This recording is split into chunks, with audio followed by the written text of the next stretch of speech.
Long before skyscrapers towered over cities and highways crisscrossed the land, the American continent was a vast living tapestry of cultures, traditions, and deeply rooted wisdom. Indigenous nations flourished across the land, living in balance with nature and seeing the earth not as something to be owned, but as a sacred provider. They honored the rivers that flowed like veins through the land, the forests that whispered with the voices of ancestors, and the animals that shared their world as kin rather than resources. For millennia, they navigated by the stars, read the winds as messages from the spirits, and celebrated existence through song and ritual.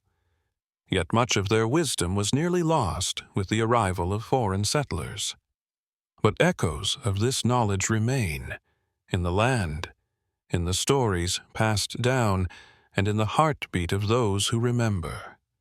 Join us on a journey through time to rediscover the legacy of those who walked before us, a legacy built on respect, harmony, and spiritual connection. This is the story of the indigenous peoples of the Americas. Before maps were drawn and borders imposed, the Americas were a vibrant mosaic of civilizations. From the Arctic to the Amazon, diverse nations thrived, each with their own languages, customs, and intricate relationships with nature.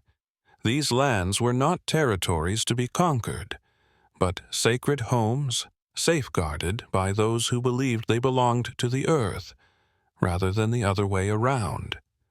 On the vast plains of central North America, the Lakota followed the great bison herds, understanding their migration as a rhythm of survival and respect. In the Southwest, the ancestral Puebloans built remarkable stone cities that seemed to grow organically from the cliffs themselves, testaments to their ingenuity and harmony with the land. Further east, the Haudenosaunee, people of the Longhouse, formed a sophisticated confederation, one of the earliest democratic systems in the world, built on consensus and unity. Each nation had its own sacred connection with the land. The Tupi-Guarani of South America saw nature as a divine extension of their spirituality, with every river and mountain carrying the stories of gods and ancestors. In the Arctic, the Inuit mastered survival in one of the harshest climates on Earth, adapting not just through skill, but through a deep understanding of their frozen world. These civilizations did not merely endure, they flourished. Extensive trade networks wove distant peoples together, linking the Great Plains to the Atlantic and the Rocky Mountains to the East Coast.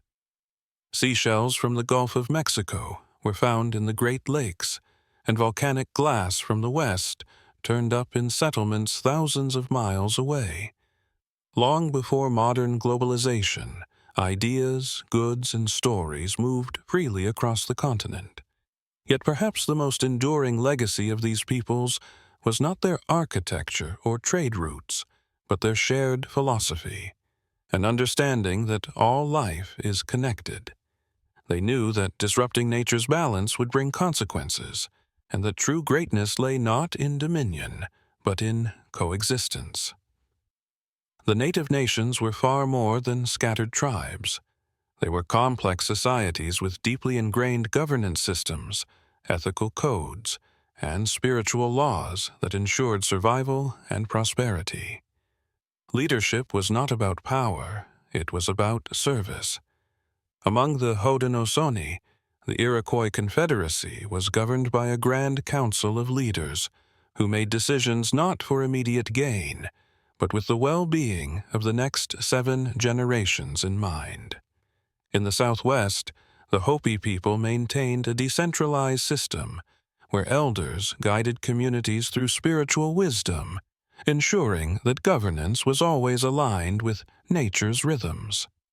On the Great Plains, the Lakota lived in fluid social structures, where leaders were chosen for their wisdom and deeds rather than birthright.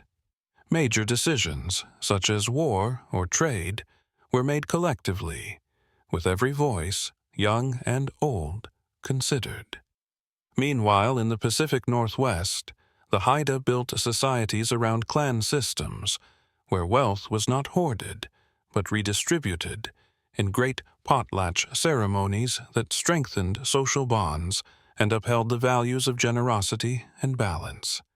These structures ensured that no one lived solely for themselves, but for the collective good, a lesson that, even today, remains both profound and necessary. For indigenous peoples, spirituality was not something confined to rituals. It was woven into the very fabric of daily life. The land was alive, and every mountain, river, and animal held its own sacred essence. The Lakota spoke of Wakang Thangka, the great mystery, an unseen force that connected all existence. Their Sundance was not just a ritual, but a renewal of the soul, a sacrifice in honor of the universe's balance. The Hopi believed they were entrusted as guardians of harmony, performing sacred kachina dances to bring rain and prosperity. Each mask, each movement, was a bridge between the physical and spiritual worlds. In the Amazon, the Tupi-Guarani sought the land without evil, a state of perfect balance with nature, achieved through songs, dances, and sacred plant ceremonies. The Haida of the Northwest immortalized their spiritual beliefs in totem poles, towering stories carved in wood, honoring ancestors and the forces that shaped their world.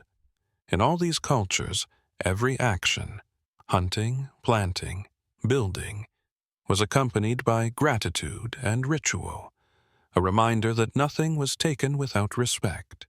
Healers or shamans were not just doctors but bridges between worlds, treating illness not just as a physical ailment, but as a disruption in the web of life. Their philosophy was clear. The earth is not here to serve us. We are here to live in harmony with it. Yet, with the arrival of European invaders, this way of life was nearly erased. Lands were taken, languages silenced, spiritual practices outlawed. The forced assimilation of indigenous children in boarding schools sought to wipe out traditions, replacing centuries of wisdom with foreign ideals. But the spirit of these nations did not vanish. Traditions continued in whispers, ceremonies persisted in secrecy, and resistance grew in quiet defiance. The Lakota kept the Sundance alive, even when it was banned. The Hopi carried forth their prophecies, warning of the consequences of humanity's disconnection from nature. Today, indigenous voices rise once again, reminding the world of what was once nearly forgotten.